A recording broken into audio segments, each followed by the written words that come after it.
Welcome to my YouTube channel CG folk song. यहाँ आप मन ला सुने बर मिलही बढ़िया बढ़िया छत्तीसगढ़ी लोकगीत। चैनल ला सब्सक्राइब जरूर करहूँ। जय जोहार।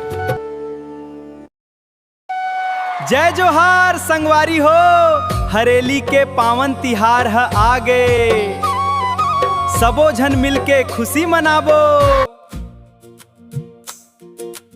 हरेली तिहार आगेगा,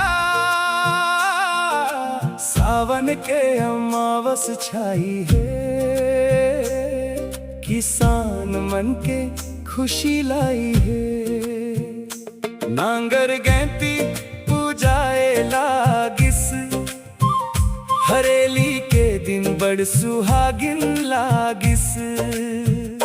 खेतों माँ भेलवा डारा डार थन, नांगर गैंतीला धोके सवार थन।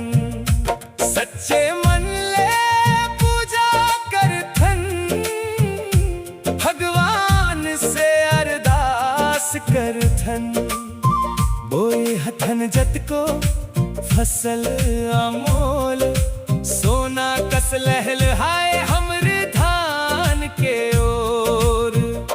घर घर माँ बने है बढ़िया पकवान, चिल्ला रोटी और सुहारी के मान। गरमा गरम बड़ा के भोग लगा थन, सब मिलके माया दुआरी मना थन। गेड़ी चढ़ के लइका मन झूमे, गाँव गली माँ सब संग घूमे। बने लाग थे ये हरेली तिहार, माटी के माया छत्तीसगढ़ी झनकार। बने लाग थे ये हरेली तिहार, ओ हरेली तिहार।